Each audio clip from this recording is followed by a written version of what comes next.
Hello friends, तर कसे आहात तुम्ही सर्व. तर आज तुमच्यासोबत सोयाबीन मसाल्याची रेसिपी शेअर करणार आहे. अगदी झणझणीत अशी ही सोयाबीनची भाजी बनते आणि खूप चविष्ट लागते. तर ज्याला सोयाबीन आवडत नसेल ना, तेही अगदी बोटं चाटून खातील अशी ही रेसिपी आहे. तर चला रेसिपीला सुरुवात करूया. तर सोयाबीन मसाला बनवण्यासाठी आपल्याला सोयाबीन बॉईल करून घ्यायचे आहे. तर इथे कढईमध्ये मी पाणी घेतलं आहे आणि पाणीही चांगलं उकळी आलं की त्यामध्ये मीठ घालायचं आणि सोयाबीन आपल्याला बॉईल करून घ्यायचे आहे. तर जवळपास 2-3 मिनटं आपल्याला हे बॉईल करून घ्यायचे आहे. 2 ते 3 मिनटामध्ये सोयाबीन अगदी फुलून डबल होतात आणि त्यामध्ये एक फ्लेवर असतो तोही निघून जातो. तर सोयाबीनना डायरेक्ट कधीच यूज करायचे नाही, कधीही ते बॉईल करूनच यूज करायचे, म्हणजे त्याची छान टेस्ट लागते. तर आता आपले सोयाबीन जे आहे ते बॉईल झालेले आहे. आता यातलं पाणी आपण ड्रेन करून घेऊ आणि हे सोयाबीन आपण आता साईडला ठेवून देऊ आणि पुढची तयारी करू.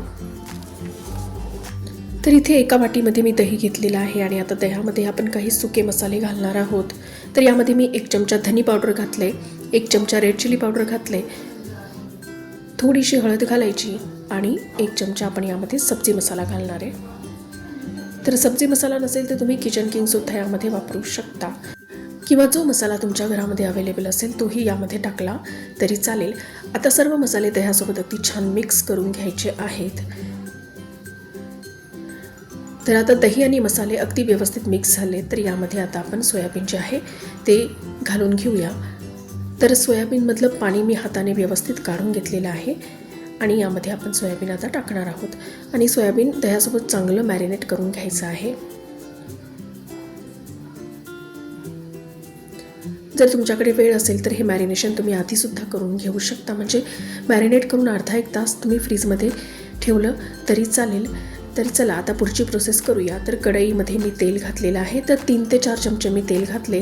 तेल थोडंसं गरम झालं की यामध्ये थोडी आपण हिंग घालू.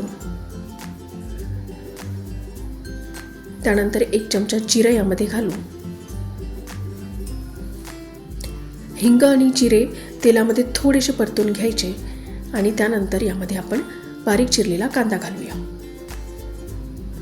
तर आता कांदा जो आहे तो चांगला ब्राऊन होईपर्यंत आपल्याला परतून घ्यायचा आहे.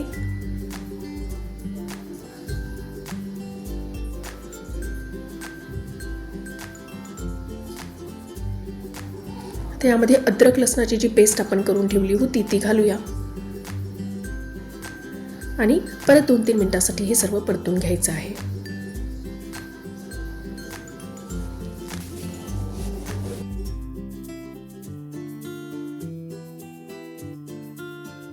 कांदा आणि लसूण अद्रक आता चांगलं परतलेलं आहे. तर यामध्ये आता बारीक चिरलेली हिरवी मिरची आपण घालून घेऊ.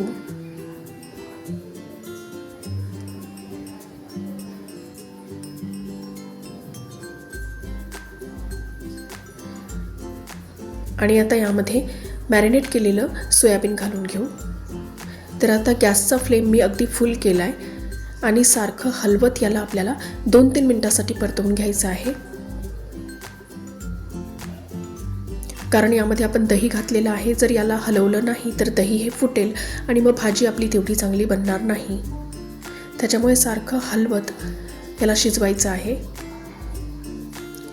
तर बघा आता साईडनी अगदी चांगलं तेल सुटलंय. तर भाजी जी आहे ती अजून 3-4 मिनिटांसाठी आपल्याला शिजवून घ्यायची आहे. जर तुम्हाला सुकी भाजी खायची असेल तर तुम्ही यामध्ये पाणी ॲड करू नका. ही भाजी तुम्ही अशीच खाऊ शकता, अगदी चविष्ट लागते आणि तुम्हाला बघूनच कळत असेल की किती टेस्टी भाजी झालेली आहे आणि बनवायलाही तेवढीच सोपी आहे. आणि जर तुम्हाला ग्रेव्ही पाहिजे असेल भाजीमध्ये थोडी, तर थोडं यामध्ये पाणी ॲड करून घ्या. तर मी यामध्ये थोडंसं पाणी ॲड करून घेते आहे. तर ज्या वाटीमध्ये मी सोयाबीन मॅरिनेट करून ठेवलं होतं ती वाटी धुवून मी यामध्ये अर्धी वाटी पाणी घातलेलं आहे. आता यामध्ये चवीनुसार मीठ घालून घेऊ. मीठ घालताना थोडं काळजीपूर्वक घाला, कारण सोयाबीन आपण बॉईल करताना त्यातही मीठ घातलं होतं. आणि 1 चमचा यामध्ये मी वरतून गरम मसाला घालून घेतली आहे. आता 2 मिनिटांसाठी भाजी आपल्याला परत शिजवून घ्यायची आहे. तर अगदी चमचमीत आणि झणझणीत अशी ही भाजी बनलेली आहे. तर एकदा नक्की या पद्धतीने सोयाबीन मसाला तुम्ही बनवून बघा. आता वरतून आपण कोथिंबीर घालून गार्निश करून घेऊ आणि ही भाजी तुम्ही चपाती, राईस कशासोबतही एन्जॉय करू शकता. तर ज्या लोकांना सोयाबीन आवडत नसेल ना, अगदी तेही बोटं चाटून खातील अशी ही भाजी आहे. तर ही सोयाबीन मसाल्याची रेसिपी एकदा नक्की तुम्ही ट्राय करून बघा. जर आजची रेसिपी तुम्हाला आवडली असेल तर प्लीज व्हिडिओला लाईक करा आणि व्हिडिओ हा तुमच्या फॅमिली आणि फ्रेंड्समध्ये होईल तेवढा शेअर करा. जर माझ्या रेसिपीज तुम्हाला आवडत असतील तर प्लीज माझ्या चॅनलला सबस्क्राईब करा. चला तर भेटूया नेक्स्ट व्हिडिओमध्ये नेक्स्ट रेसिपीसोबत.